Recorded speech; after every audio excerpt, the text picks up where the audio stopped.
Thank you for making time, Kristal. I really appreciate your time. So how do young people feel about the reshuffle? Is the new cabinet representative of young people? Raymond, I think the resounding answer from social media over the course of the last few hours has been no. Young people want to know where's the youth representation. At Youth Day, the president said that young people need to step up and start taking action for themselves. And young people are saying, how can we take that action if we aren't given a seat at the table? Why do we have all of these old ministers? Why are ministers given, these indefinite terms when even a president has a limit into how many years they can serve as the president? Why do ministers also not have a limit? Why are we shuffling people around without qualifications, without expertise? People that have been embroiled in corruption sagas are still there. These are some of the comments coming through from young people on social media today. Yeah, and young people have always said nothing for us without us. What would you say are the consequences of having these old people really lead in these critical positions without fresh blood? Because many of them don't even surround themselves with young people who are innovative, who've got fresh ideas. What are the consequences of having such old people continue to lead in such critical positions on young people themselves who are facing so many challenges? I think we need to look at the crisis of youth unemployment as the greatest challenge that our country faces. If we do not disrupt this extreme increase in youth unemployment, we will continue to have intergenerational poverty, because for the next generation, they will still be in a terrible position because we haven't fixed the problem in this moment now. And so what we've seen a youth unemployment rate continue to rise over more than 10, going on 12 years now. The rate has continued to climb. And at Youth Capital, we believe there are two reasons for this. One, that young people have not been consulted and continue not to be consulted when solutions are developed. And two, that there isn't a collective and shared agenda for how to address youth unemployment that all sectors can get behind, both government and the private sector and young people themselves. And without these two key things, we'll continue to make the same mistakes. As you say, a lot of these ministers have no idea what it's like to be a young person in 2021. And even if you are a young person living in central Joburg is very different to a young person, living in a rural area in KZN or in the Eastern Cape. Young people are a heterogeneous group, and we need to recognize that and start hearing from all young people about what they believe are the solutions to the problems that they face and that they live day to day. How can young people disrupt this? Because some are starting political parties, but that's more of the long game, right? I've seen a lot of political parties that have been started by young people, but that's a long game. How do we disrupt this and start pushing for the current government to start recognizing young people in critical positions? We've seen that when young people do rally behind an issue like the Fees Must Fall movement and make their voices heard, that action is taken. And we don't have to get as extreme as the Fees Must Fall movement, but what young people can do is ask the hard questions. We have the municipal elections coming up. We have some independent candidates there. You can start at the local level. Who are you voting for as a young person, and why are you voting for that person? We need to start asking critical questions of government. For too long, government has gotten away with out-reporting on its progress. If you take, for example, the National Youth Policy, we just had a new one launch in March this year, but the previous policy had no report on the gains or the outcomes of what was done under the term of that policy.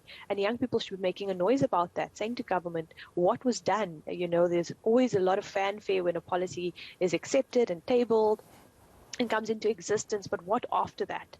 And young people need to start asking those questions, and we at Youth Capital create many platforms for young people to have those conversations and to hear from them what they think government should be reporting on, and to try to say to government, this is what you should be doing, and this is how we need to include young people in that. So young people need to continue to ask those questions, and we at Youth Capital will continue to provide platforms for them to do that. Yeah, here's what also has become a problem, Kristal.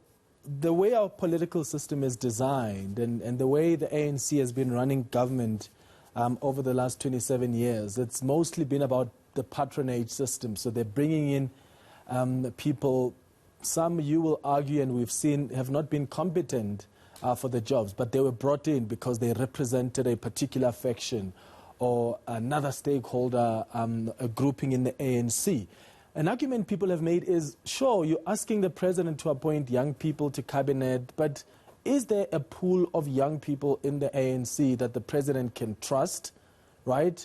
Given the experience that he's had with other people, that he's given a chance, that the ANC government has given a chance, whether you're talking at local government through the positions of MMCs, MECs. What are your thoughts as Youth Capital Project on young people that are within the ANC? Do you have confidence that they are competent enough and can be trusted? Well, if you look at all the political parties, we sometimes see, the shining rising star of one or two young people stepping up. But I think overall, in terms of public facing, the ministers or possible ministers or people with potential, from a public-facing point of view, we don't really see many of them stepping up. Yet in our circles and our conversations, we have seen and met some amazing young people. And so, it kind of makes you question, what is the pipeline for a young person who has the right expertise, who has the drive, the ambition, the innovative ideas? How do they go from being that young person, just on social media with these ideas, for example, all the way through to actually having a seat at the parliamentary table? And I think that while we know that the ANC is going to be the ruling party and majority party probably for some time, I don't expect that that's going to be disrupted massively. I am encouraged, as you say, by even if there's one seat by a youth party that comes to the table, that's one more seat that a young person has. And so I think young people are more of the mind of creating new spaces for themselves where they can be the ones running the show than subscribing to institutions like the ANC, which has a long history that may be very difficult to navigate. And as you said, there's alliances that go back decades. And young people, I think, are getting tired of that and saying, we want to, do something different completely. And as you said, that is a long game, but we have to start somewhere. If we don't start now, we're going to be having these same conversations 10 years from now. So I think it's encouraging that young people are starting to step up. We also have a few young people who are saying, how do I start a political party? How do I do this well? How do I get support? And so I think it's great that young people are asking those questions, and we need to support them in that. Yeah, so the fact that we're not represented, young people in cabinet, doesn't mean we can't get those that have been elected to really focus on the challenges that young people are facing. So please, Kristal, speak to those uncle and aunties and grandmothers and grandfathers. What are the challenges of young people today? What should they be prioritizing? So things that we focused on this year, as I said, there are 10 points in the action plan, but something that's very top of mind for Youth Capital is one, certification, and particularly second chance programs. So young people who are trying to access matric, which we know is there's such a marked difference between people who have a matric and people who don't in terms of accessing employment. So how are we supporting those young people? We shouldn't be telling them that they're failures. We should be saying to them, how can we help you? How can we help you study and prepare for those exams? What resources do you need?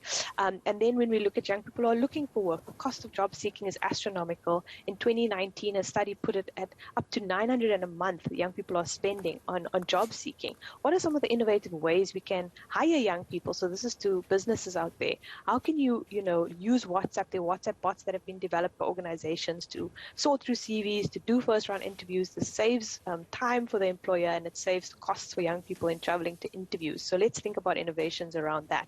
And then lastly, the big drive by government in terms of employment creation for young people are public works opportunities, and most recently the Basic Education Employment Initiative.